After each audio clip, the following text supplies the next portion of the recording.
आवाज क्लोज हल्का कर दो।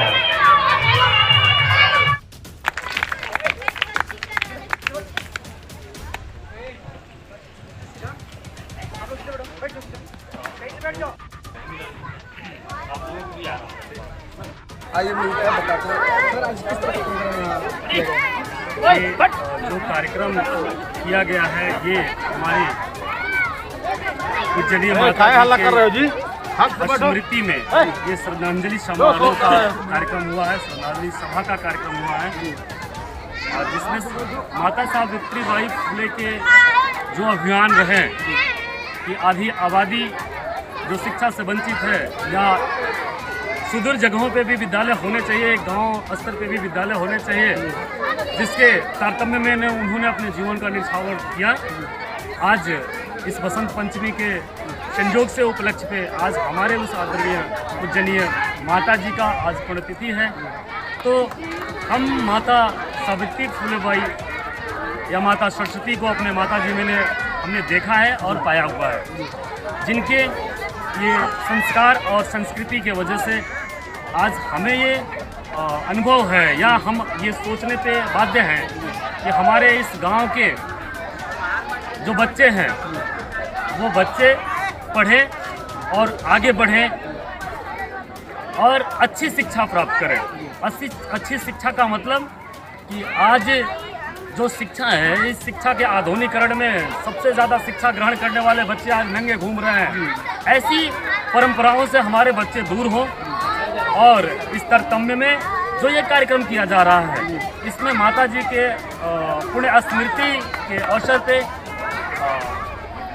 इस गांव के सभी बच्चों को अच्छी से अच्छी शिक्षा प्राप्त कैसे हो, इसके लिए इस स्कूल को डिजिटल करने के लिए आज के आधुनिक युग की अधिकतम आधुनिक उपकरण जैसे स्मार्ट टीवी, इन्वर्टर बैटरी और बच्चों को प्रोत्साहित करने के लिए जो मेधावी छात्र हैं जो इस गांव से चल करके और 2 किलोमीटर 3 किलोमीटर दूर जा सकते हैं, जिसके माँ बाप के पास उस तरीके के पैसे नहीं है, वो मजदूर हैं, वो बिल्कुल वंचित है। इसके वजह से उनकी शिक्षा में कोई परेशानी ना आए, इसके वजह से इस कार्यक्रम में 2 मेधावी छात्रों को साइकिल वितरित की जा रही है, उनको पुरस्कृत किया जा रहा है और बाकी सभी बच्चों को लेखन सामग्री मैं मिशन एजुकेशन के तहत सतगुरुदेव सतपाल जी महाराज की के प्रेरणा से मिशन एजुकेशन के तहत अगस्त 2023 में श्रद्धेय श्री विभू जी महाराज जी के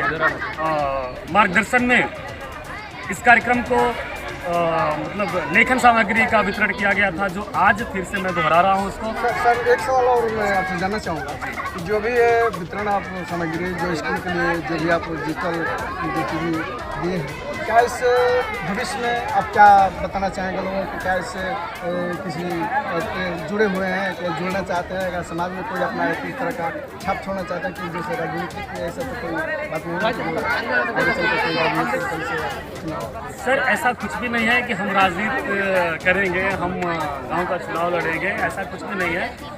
बस इसमें जो भी है बस ये है कि हमारे लोगों के सहयोग के लिए जो भी आप कर रहे हैं नहीं, लोगों के सहयोग के लिए मैं कुछ भी नहीं कर रहा हूँ। इसमें अपने गांव के इस नौनिहाल बच्चों को इस एजुकेशन की ईंट में बनाना चाह रहा हूँ, जिसका रिजल्ट आज के 20 साल बाद आएगा और इसी प्रांगण से कोई ना कोई बच्चा IPS बन के आएगा, कोई ना कोई बच्चा IAS बन के आएगा, कोई ना कोई बच्चा PCS बन के आएगा।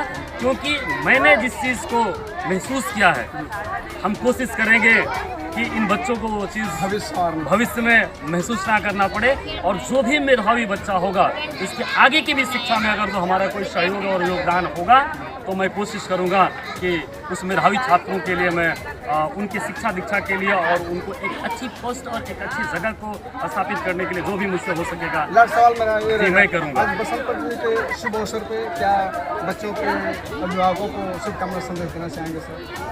हम बच्चों के अभिभावकों से भी ये भी कहना चाहेंगे कि ये तो ज़रूर है, ये परंपरा आ गई है दिमाग में कि जी अच्छे स्कूल वो प्राइवेट स्कूल होते हैं, लेकिन जो अच्छे बच्चे होते हैं शिक्षा को देने योग्य, वो तो B.Ed BTC टेट CTET पास करके वो अपनी शिक्षक व्यवस्था को किसी न किसी सरकारी स्कूलों में वो कर रहे हैं। मतलब जो सरकारी विद्यालय है निश्चित रूप से वो एक अच्छे शिक्षकों से लैस है, और मैं शिक्षकों से भी ये आग्रह करूँगा कि वो अपनी ईमानदारी और कर्मठता के साथ, अगर गांव के भविष्य के साथ, क्योंकि ये बच्चे जो हैं वो गांव के नहीं हैं जहां पे आप पोस्ट हैं, ये आपके बच्चे हैं, और जैसा इन बच्चों के साथ आप करेंगे वो तो जस करनी तस भोग।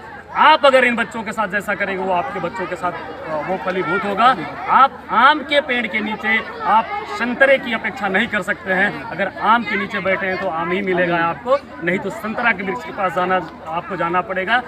अगर इन बच्चों के जीवन के साथ अगर आप अच्छी शिक्षा दीक्षा का व्यवस्था करेंगे, अच्छा मेहनत के साथ, लगन के साथ, अगर अध्यापकगण इनके साथ अगर जो व्यवहार करेंगे तो आपके भी बच्चे चाहे जहाँ भी हों वो सफल होंगे और कामयाब होंगे। इस कार्यक्रम के विशेष जो हमारे विशिष्ट अतिथि हैं, हमारे चीफ गेस्ट महात्मा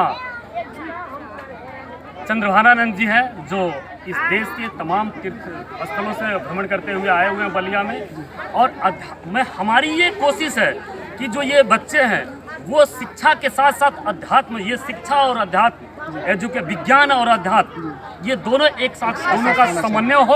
और जब तक समन्वय नहीं होगा निश्चित रूप से इस समाज में ना ही मीरा बाई पैदा होगी, ना ही लक्ष्मीबाई पैदा होगी, ना ही चंद्रशेखर आज़ाद पैदा होगा, ना ही सुभाष चंद्र बोस पैदा होगा। जब तक इन दोनों का समन्वय नहीं होगा तब तक निश्चित रूप से इस देश में सिद्धार्थ पैदा नहीं होगा। ठीक है सर, बहुत बहुत धन्यवाद सर। आप सभी लोगों को बहुत बहुत आइए जानने का प्रयास करें क्या कुछ सर बताते हैं सर, यहाँ किस तरह के प्रोग्राम में आप मौजूद हैं सर? आज बसंत पर्व के अवसर पर स्वर्गीय प्रभावती देवी जी की पुण्यतिथि के अवसर पर उनके पुत्र सर जी.पी. यादव जी ने आज एक विद्यालय को एक अमूल्य गिफ्ट दिया है। आज उन्होंने एक स्मार्ट क्लास की स्थापना की है, बैटरी इन्वर्टर भी दिया है। प्रतिभावान बच्चों को वो आज साइकिल का भी वो दे रहे हैं जिससे बच्चे प्रोत्साहित हों, और सभी बच्चों को लेखन सामग्री और स्टेशनरी वगैरह भी दे रहे हैं। तो इसके लिए जी.पी. यादव जी का बेसिक शिक्षा परिवार की तरफ से बहुत बहुत धन्यवाद। सर अभी आपने बताया कि जो स्कूलों में इस तरह का जो व्यवस्था किया जाएगा, जो अदर स्कूलों में जो प्राइवेट तरह के स्कूल हैं उस तरह का व्यवस्था नहीं मिलेगा, इस पर क्या कहना है? निश्चित रूप से आज हमारे विद्यालयों में भौतिक संसाधनों की स्थापना हुई है। हमारा विद्यालय कायाकल्पित है, 19 बिंदुओं से संतृप्त है। इसके साथ ही हमारा एक शानदार पाठ्यक्रम है। प्रत्येक किताबें जो हैं निःशुल्क बच्चों को किताबें ही नहीं मिल रही हैं, बल्कि एक किताब डिजिटल है।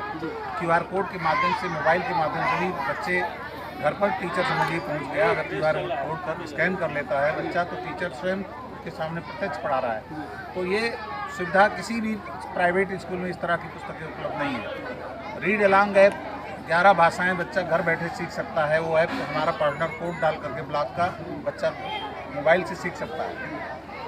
दीक्षा ऐप के माध्यम से बहुत सारे कंटेंट उपलब्ध हैं। खान एकेडमी के साथ जो एक बहुत बड़े संस्था है जो पेडागॉजी क्षेत्र में देश में काम कर रही है, उसका साप्ताहिक कार्यक्रम होता है जो जूनियर हाई स्कूल के बच्चे ऑनलाइन जुड़ते हैं और से भाषा और गणित और विज्ञान सीखने के लिए खान एकेडमी और IIT गुजरात द्वारा साप्ताहिक कार्यक्रम बच्चों को विज्ञान की रुचि बढ़ाने के लिए, गणित की शिक्षा देने के लिए ये हमारा कॉन्ट्रैक्ट है, जो किसी भी प्राइवेट स्कूल को ये सुविधा देना संभव नहीं है इस स्तर पर। तो ये सारी सुविधाएं उपलब्ध हैं, बस गार्जियन की थोड़ा सा जागरूकता की आवश्यकता है। और आप मीडिया की भूमिका महत्वपूर्ण है कि ऐसे लोगों को विद्यालय की चीज़ों को बताएं कि आप ये मत समझिए कि ऊंची दुकान फीकी पकवान वाली स्थिति है कि लोग बड़ी बड़ी फीस देकर सोचते हैं कि हम हज़ारों फीस दे रहे हैं तो अपना कर्तव्य पूरा कर रहे हैं। ऐसा नहीं है। अगर तुलना आपने अभी देखा बच्चों की प्रस्तुति, क्या कॉन्फिडेंस बच्चों में हमारे कम है कहीं किसी स्तर से? तो निश्चित रूप से ये लेवल बता रहा है कि बच्चे हमारे कम नहीं है, प्रतिभावान भी है, संसाधन भी है, सब कुछ है। बस हमारे पास क्या है कि वहाँ पर गार्जियन होमवर्क करता है और यहाँ पर हमारे बच्चे स्कूल भी रोज नहीं भेजते। ये सबसे बड़ी दिक्कत है किसी को भी। जो हमारा भारत डिजिटल इंडिया में चलता है, माना जा रहा है, जाना भी जा रहा है, इस पर क्या आपके जो भी प्राइमरी स्तर के स्कूलें हैं इसमें क्या क्या मौजूद संसाधनों का किया गया है? देखिए, हर विद्यालय में आज हमारे सारे अभिलेखों का डिजिटल वो किया जा रहा है। अभी कल से सारे विद्यालयों में बच्चों की ऑनलाइन अटेंडेंस टैबलेट के माध्यम से होने जा रही है। सारे अभिलेख जो पहले कागज़ बनाने में मैनुअल करते थे, सारा हमारे विद्यालय में डिजिटल 14 अभिलेख जितने हैं सब डिजिटल बनने जा रहे हैं। सारी शिक्षा साप्ताहिक हम लोग पूरे प्रदेश के लिए डेली कंटेंट दिया जा रहा है, क्या आज पढ़ाया जाएगा, क्या क्या चीज़ें हैं, क्या क्वेश्चन हैं।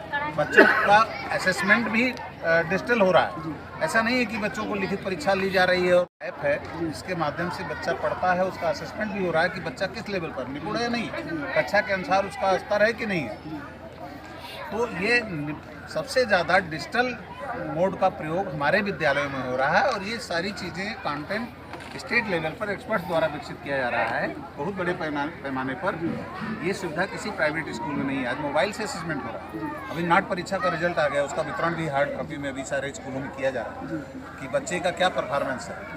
थर्ड पार्टी अभी जो नाट परीक्षा हुई या अभी इन बच्चों का निपुण असेसमेंट हो रहा है, थर्ड पार्टी बाहर के लोग आकर करते हैं। तो ये हम नहीं कह सकते टीचर ने नंबर दे करके पास कर दिया। तो वो बच्चा जो रियल है वो स्थिति निकल कर आ रही है। उसके के शुभ अवसर पे आपके विद्यालय के परिवार की तरफ से क्या अभिभावकों को शुभकामनाएं? अभिभावकों से ही आह्वान करता हूँ कि अपने बच्चों को नियमित रूप से विद्यालय भेजें।